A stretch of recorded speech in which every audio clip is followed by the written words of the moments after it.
बिस्मिल्लाहिर्रहमानिर्रहीम। अस्सलाम वालेकुम। इस वीडियो में हम किताब इल्मुल कुरान को आगे कंटिन्यू करेंगे। उससे पहले अगर आपने सब्सक्राइब नहीं किया तो सब्सक्राइब कर लें और बेल आइकॉन प्रेस कर दें। तो शुरू करते हैं। कायदा नंबर 27 अलिफ़। जहाँ नबी सल्लल्लाहु ताला अलैहि वसल्लम से कहलवाया गया है कि मैं अपने और तुम्हारे नफ़े का मालिक नहीं हूँ, वहाँ अल्लाह के बग़ैर मर्ज़ी मलकियत मुराद है। बे जहाँ फरमाया गया है कि रसूलुल्लाह सल्लल्लाहु ताला अलैहि वसल्लम गनी कर देते हैं, वहाँ बाअता इलाही अल्लाह अज़्ज़ व जल के इरादे से गनी करना और देना मुराद है। अलिफ़ की मिसाल ये है, कुल्ला अमलिकु लिनफ्सी नफ़अम वला ज़र्रन इल्ला मा शा अल्लाह, सूरह अल-आराफ। तुम फरमाओ कि मैं अपनी जान के भले और बुरे का ख़ुद मुख्तार नहीं मगर जो अल्लाह चाहे। वमा उगनी अन्कुम मिनल्लाहि मिन शैई, सूरह यूसुफ। और मैं तुमसे दफ़ा नहीं कर सकता अल्लाह के मुकाबिल कोई चीज़। मा काना युगनी अनहुम मिनल्लाहि मिन शैइन इल्ला हाजतन फ़ी नफ्सी याकूब काज़ाहा, सूरह यूसुफ। याकूब नहीं दफ़ा कर सकते थे उनसे अल्लाह की कोई मुसीबत मगर याकूब के दिल की हाजत थी जो पूरी कर दी। इन जैसी तमाम आयतों में ये मुराद है कि रब ताला के अज़न के बग़ैर मैं कुछ नहीं कर सकता, हर चीज़ में उसकी इजाज़त का हाजतमंद हूँ। बे की मिसाल ये है, अग़नाहुमुल्लाहु व रसूलुहु मिन फ़ज़लिही, सूरह तौबा। गनी कर दिया उन्हें अल्लाह ने और उसके रसूल ने अपने फ़ज़ल से। वलौ अन्नहुम रज़ू मा अताहुमुल्लाहु व रसूलुहु, सूरह तौबा। और अगर वो राज़ी होते उस पर जो उन्हें अल्लाह और उसके रसूल ने दिया। इस्तक़ूलू लिल्लज़ी अनअमल्लाहु अलैहि व अनअमता अलैहि अमसिक अलैका ज़ौजक, सूरह अल-अहज़ाब। जब आप कहते थे उससे जिस पर अल्लाह ने इनाम किया और आपने उसे नेमत दी कि अपनी बीवी को रोको। इन आयतों से पता लगा कि रसूलुल्लाह सल्लल्लाहु ताला अलैहि वसल्लम गनी करते हैं, नेमत देते हैं। उनमें यही मुराद है कि अल्लाह के हुक्म, अल्लाह के इरादे और अज़न से नेमतें भी देते और फ़ज़ल भी करते हैं। लिहाजा दोनों किस्म की आयतों में तारुज़ नहीं। कायदा नंबर 28 अलिफ़। जब रफ़ा का मफ़ूल कोई ज़मीनी जिस्म हो तो रफ़ा के मायने होंगे ऊंची जगह में उठाना, चढ़ाना, ऊंचा करना। बे जब रफ़ा का मफ़ूल कोई ज़मीनी जिस्म ना हो तो उसके मायने होंगे रूहानी, बुलंदी, मर्तबे का ऊंचा होना। अलिफ़ की मिसाल ये आयात हैं, या ईसा इन्नी मुतवफ़्फ़िका व राफ़िउका इलैया व मुतख़्खिरुका मिनल्लज़ीना कफ़रू, सूरह अल इमरान। ए ईसा मैं तुम्हें वफ़ात देने वाला हूँ और अपनी तरफ उठाने वाला हूँ और काफ़िरों से तुम्हें पाक करने वाला हूँ। व रफ़अ अबवैहि अलल अर्श, सूरह यूसुफ। उठा लिया यूसुफ ने अपने माँ बाप को तख्त पर। व रफ़अना फ़ौक़हुमुत-तूर, सूरह निसा। और हमने बनी इसराइल के ऊपर तूर पहाड़ उठा लिया। व इज़ यरफ़अउ इब्राहीमुल क़वाइदा मिनल बैत, सूरह बकरा। और जब इब्राहीम बैतुल्लाह की दीवारें ऊंची कर रहे थे। इन आयतों में चूँकि रफ़ा का मफ़ूल ईसा अलैहिस्सलाम या यूसुफ अलैहिस्सलाम के वालिदैन या तूर पहाड़ या काबा की दीवार है और ये सब ज़मीनी जिस्म हैं, लिहाजा उनमें रफ़ा करने के मायने होंगे बुलंद जगह में पहुँचाना, उठाना, ऊँचा करना, दर्जे बुलंद करना मुराद ना होगा। बे की मिसाल ये आयत है, वरफ़अना लका ज़िक्रक, सूरह अल-इंशिराह। हमने आपका ज़िक्र ऊंचा कर दिया। मिनहुम मन कलमल्लाहु व रफ़अ बाज़हुम दरजातिन, सूरह बकरा। उन पैगम्बरों में बाज़ वो हैं जिनसे अल्लाह ने कलाम किया और बाज़ के दर्जे ऊंचे किए। फ़ी बियूतिन आज़िनल्लाहु अन तुरफ़अ व युज़करा फ़ीहा इस्मुहु, सूरह अन-नूर। उन घरों में जिन्हें बुलंद करने का अल्लाह ने हुक्म दिया और उनमें अल्लाह का नाम लिया जाता है। इन तमाम आयतों में चूँकि रफ़ा का मफ़ूल ज़मीनी जिस्म नहीं है बल्कि ज़िक्र या दर्जे या खुदा ताला का नाम है, इसलिए यहाँ मकानी बुलंदी मुराद ना होगी बल्कि रूहानी बुलंदी मुराद है, क्योंकि यही उसके लायक है। लिहाजा ईसा अलैहिस्सलाम के बारे में जो आयत आई, इन्नी राफ़िउका, सूरह अल इमरान, उसके मायने ये हैं कि हम तुम्हें आसमान पर उठाने वाले हैं, ये नहीं कि तुम्हारे दर्जे बुलंद करने वाले हैं जैसा कि कादियानी कहते हैं, क्योंकि ईसा अलैहिस्सलाम ज़मीनी जिस्म है और जिस्म के लिए बुलंदी मकानी मुनासिब है। एतराज़। अगर इस आयत में मकानी बुलंदी मुराद है तो चाहिए कि अल्लाह ताला किसी जगह यानी आसमानों में रहता हो, क्योंकि फरमाया गया है राफ़िउका इलैया, अपनी तरफ उठाने वाला हूँ, खुदा की तरफ कौन सी है। जवाब, यहाँ खुदा की तरफ उठाने से मुराद आसमान की तरफ उठाना है, क्योंकि अगरचे ज़मीन व आसमान हर चीज़ अल्लाह ताला ही की है, लेकिन आसमान खसूसियत से तजल्ली गा इलाही है कि ना वहाँ किसी की ज़ाहरी बादशाहत है, ना कुफ्र व शिर्क व गुनाह, लिहाजा आसमान पर जाना गोया खुदा के पास जाना है। इसीलिए फरमाया गया आमीन तुम मन फिस समा, सूरह अल-मुल्क। यहाँ हज़रत इब्राहीम अलैहिस्सलाम ने फरमाया इन्नी ज़ाहिबुन इला रब्बी सयहदीन, सूरह साफ़ात, मैं अपने रब की तरफ जा रहा हूँ, वो मुझे हिदायत करेगा। हालांकि आप शाम के मुल्क में जा रहे थे, मगर चूँकि शाम आपका इबादतगाह था, इसलिए वहाँ जाना रब के पास जाना करार दिया गया। इसीलिए मस्जिदों को अल्लाह का घर कहा जाता है। खुदा वहाँ रहता नहीं, मगर चूँकि वहाँ किसी का काम नहीं होता और ना मस्जिद किसी इंसान की मुल्क है, लिहाजा वो खुदा का घर है। एतराज़, इस आयत में फरमाया गया इन्नी मुतवफ़ी का व राफ़िउ का, सूरह आल इमरान, मैं तुम्हें वफ़ात दूँगा और उठाऊँगा। यहाँ वफ़ात का ज़िक्र पहले है और उठाने का ज़िक्र बाद में। मालूम हुआ कि हज़रत ईसा को मौत के बाद उठाया गया, ना कि मौत से पहले। कादियानी। जवाब, अगर यहाँ वफ़ात के मायनी मौत मान लिए जाएँ तो भी वाव के लिए तरतीब लाजिम नहीं, बहुत जगह तरतीब के ख़िलाफ़ होता है, लिहाजा यहाँ मायनी ये हुए कि मैं पहले तुम्हें उठाऊँगा फिर मौत दूँगा, जैसा कि इन आयतों में है वस्जुदी वर्काई, सूरह अल इमरान, ए मरियम तुम सजदा करो और रुकू करो। खलकाकुम वल्लज़ीना मिन कब्लिकुम, सूरह बकरा, अल्लाह ने पैदा किया तुमको और उनको जो तुमसे पहले थे। नामूतु व नहया, सूरह अल जासिया, हम मरेंगे और जिएंगे। खलकल अर्ज़ा व समावातिल ऊला, सूरह ताहा, अल्लाह ने पैदा किया ज़मीन को और ऊँचे आसमानों को। खलकल मौता वल हयाता, सूरह अल मुल्क, उस अल्लाह ने पैदा किया मौत और ज़िंदगी को। वलक़द ऊहिया इलैका व इलल्लज़ीना मिन कब्लिका, सूरह ज़ुमर, और बेशक वही की गई तुम्हारी तरफ और उन पैगम्बरों की तरफ जो तुमसे पहले थे। इन तमाम आयतों में वाव तरतीब के ख़िलाफ़ है, ऐसे ही इस आयत में है। और अगर वाव यहाँ तरतीब बताए तब मुतवफ़ी का में जो वफ़ात या तोफ़ी मज़कूर है, इससे मौत मुराद नहीं, सुलाना या पूरा लेना मुराद है। कुरान शरीफ में ये लफ्ज़ दोनों मायनों में इस्तेमाल हुआ है। तो मायने ये हुए कि ए ईसा, मैं तुम्हें सुला कर अपनी तरफ उठाऊँगा, या मैं तुम्हें पूरा पूरा जिस्म माँ रूह अपनी तरफ उठाऊँगा। रब ताला फरमाता है व इब्राहीम अल्लज़ी वफ़ा, सूरह नजम, यहाँ वफ़ा के मायने हैं पूरा किया। फरमाता है यतवफ़्फ़कुम बिल्लैली व यालमु मा जरहतुम बिन्नहार, सूरह अल-इनाम, यहाँ वफ़ात के मायने सुलाना है, यानी रब ताला तुमको रात में सुला देता है, वही मायने यहाँ मुराद हैं।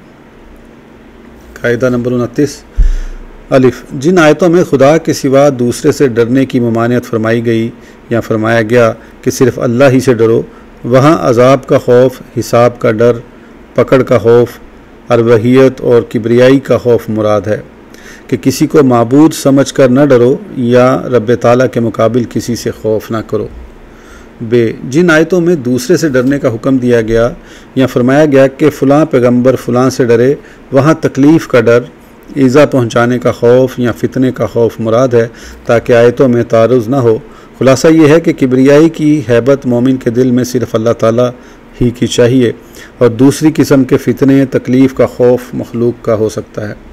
अलिफ़ की मिसाल ये आयात हैं व औफ़ू बियाहदी ऊफ़ी बियाहदिकुम व इया या फ़रहबून, सूरह बकरा, तुम मेरा अहद पूरा करो, मैं तुम्हारा अहद पूरा करूँगा और सिर्फ़ मुझसे ही डरो। फ़ला तख़्शौहुम वख़्शूनी वख़्शौनी, सूरह बकरा, पस उन काफ़रों से न डरो, मुझसे डरो। अल्लज़ीना युबल्लिगूना रिसालतिल्लाहि व यख़्शौनहु वला यख़्शौना अहदन इल्लल्लाह, सूरह अल-अहज़ाब, जो अल्लाह ताला के पैगाम पहुँचाते और उससे डरते हैं और अल्लाह के सिवा किसी से नहीं डरते। फ़ला तख़ाफ़ूहुम व ख़ाफ़ूनी इन्नी कुन्तुम मुमिनीन, सूरह अल-इमरान, पस उनसे न डरो, मुझसे डरो अगर तुम मुसलमान हो। अला इन्ना औलिया अल्लाहि ला खौफ़ुन अलैहिम वला हुम यहज़नून, सूरह यूनुस, ख़बरदार हो कि अल्लाह के दोस्तों पर ना खौफ है और ना वो गमगीन होंगे। इन जैसी तमाम वो आयतें जिनमें गैर खुदा से डरने की ममानियत है, उनमें अलवहियत का खौफ मुराद है, या मखलूक का वो खौफ जो रब की अताअत से रोक दे, ये डर ममनू है। बे की मिसाल ये आयात हैं इन्ना मिन अज़वाजिकुम व औलादिकुम अदुव्वन लकुम फ़हज़ारुहुम, सूरह अल-तगाबुन। तुम्हारी बाज़ बीवियाँ और बाज़ औलाद तुम्हारे दुश्मन हैं, उनसे डरते रहो। क़ाला रब्बना इन्नना नख़ाफ़ु अन यफ़रुता अलैना औ अन यतग़ा, सूरह ताहा। हज़रत मूसा व हारून ने अर्ज़ किया कि हमारे रब, हम डरते हैं कि फ़िरौन हम पर ज़्यादती करेगा या सरकशी। फ़लम्मा राआहा तहतज़्ज़ु कअन्नहा जानुम वल्ला मुदबिरम वलम युअक्किब या मूसा ला तख़फ़, सूरह अल-नमल। पर फिर मूसा ने उस लाठी को देखा लहराता हुआ, गोया सांप है, तो पीठ फेर कर भागे और मुड़ कर न देखा। ए मूसा न डरो। फ़अौजसा फ़ी नफ्सिही ख़ीफ़तम मूसा, सूरह ताहा। मूसा अलैहिस्सलाम अपने दिल में डर गए। क़ाल रब्बी इन्नी क़तलतु मिनहुम नफ्सन फ़अख़ाफ़ु अन यक़्तुलून, सूरह अल-क़सस। कहा मूसा अलैहिस्सलाम ने, ए मेरे रब, मैंने उनमें एक आदमी मार डाला है, तो मैं डरता हूँ कि वो मुझे कत्ल कर देंगे। फ़अौजसा मिनहुम ख़ीफ़ता क़ालू ला तख़फ़, सूरह अल-ज़ारियात।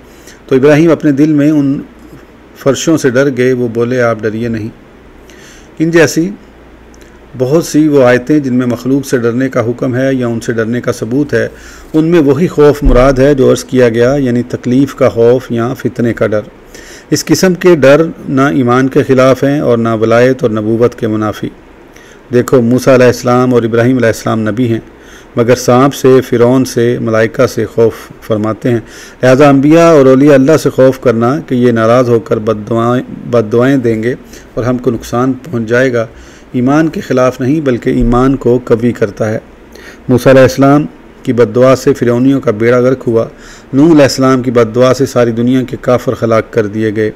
मालूम हुआ कि उनकी बद्दुआ ख़तरनाक है, बल्कि खुदा ताला ने बग़ैर किसी बंदे की बद्दुआ के किसी को हलाक न किया। कायदा नंबर 30 अलिफ़।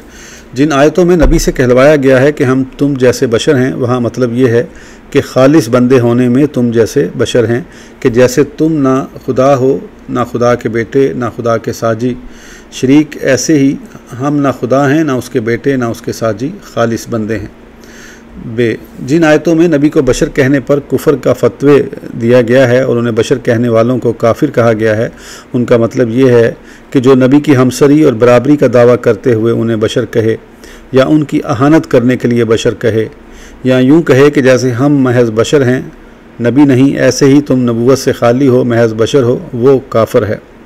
अलिफ़ की मिसाल ये है, कुल इन्नमा अना बशरुम मिस्लुकुम यूहा इलैया, सूरह अल-कहफ़। फरमा दो कि मैं तुम जैसा बशर हूँ कि मेरी तरफ वही की गई। क़ालत लहुम रसूलुहुम इन्नहनु इल्ला बशरुम मिस्लुकुम वलाकिन्नल्लाह यमुन्नु अला मन यशाउ मिन इबादी, सूरह इब्राहीम। उनके रसूलों ने उनसे कहा कि हम तो तुम्हारी तरह इंसान हैं, मगर अल्लाह अपने बंदों में जिस पर चाहे एहसान फरमाता है। इन जैसी तमाम आयात में यही मुराद है कि हम इलाहा ना होने में और खालिस बंदा होने में तुम जैसे बशर हैं। इससे ये लाजिम नहीं आता कि हम आम इंसान पैगंबर के बराबर हो जाएं। इन आयात की तायीद इन आयतों से हो रही है। वमा मिन दाब्बतिन फिल अर्दि वला ताइरिन यतीरु बी जनाहिही इल्ला उमामुन अमसालुकुम, सूरह इनाम। और नहीं है कोई ज़मीन में चलने वाला और ना कोई परिंदा कि अपने परों पर उड़ता हो, मगर तुम जैसी उम्मतें हैं। मसालु नूरिही का मिशकातिन फ़ीहा मिसबाहु, सूरह नूर। उस अल्लाह के नूर की मिसाल ऐसी है जैसे एक ताक जिसमें चिराग है। इन आयतों में तमाम जानवरों को इंसानों की मिसल फरमाया गया, हालांकि इंसान अशरफुल मखलूक़ात है, और अल्लाह ताला के नूर को ताक और चिराग से मिसाल दी गई। हालांकि कहाँ ताक और चिराग और कहाँ रब का नूर। जैसे इन दोनों आयतों की वजह से ये नहीं कहा जा सकता कि हम जानवरों की तरह या रब का नूर ताक और चिराग की तरह, इसी तरह नहीं कहा जा सकता कि हम नबी के बराबर या उनकी तरह हैं। ये तमसील फ़कत समझाने के लिए है। बे की मिसाल ये है, फ़क़ालू अबशरुन यहदूना फ़कफ़रू व तवल्लु वस्तग़नल्लाह, सूरह अल-तग़ाबुन। पस काफिर बोले क्या बशर हमें हिदायत करेगा, लिहाजा वो काफिर हो गए, फिर गए और अल्लाह बेपरवाह है। क़ाला लम आकुन ली अस्जुदा ली बशरिन खलक़तहु मिन सलसालिम मिन हमाइम मसनून, सूरह अल-हज्र।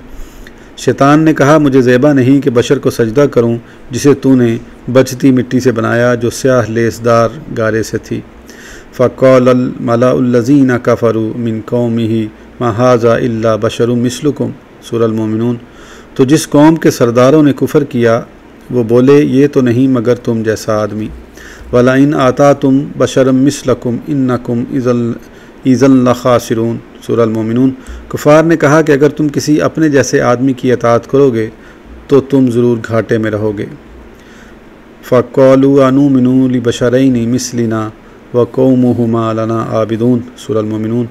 फ़िरौनी बोले क्या हम ईमान लाएं अपने जैसे दो आदमियों पर और उनकी कौम हमारी बंदगी कर रही है। इन जैसी तमाम आयतों में फरमाया गया कि पैगंबर को बशर कहना अवलन शैतान का काम था। फिर हमेशा कुफ़ार ने कहा, मोमिनों ने यह कभी ना कहा, और उन कुफ़ार के कुफ़र की सबसे बड़ी वजह ये थी कि वो अम्बिया अलैहिस्सलाम से बराबरी के दावेदार होकर उन्हें अपनी तरह बशर कहते थे।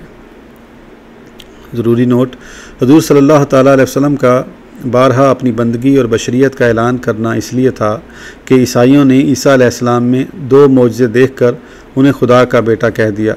एक तो उनका बग़ैर बाप पैदा होना और दूसरे मुर्दे ज़िंदा करना। मुसलमानों ने सदा मौजज़े हुज़ूर सल्लल्लाहु ताला अलैहि वसल्लम के देखे।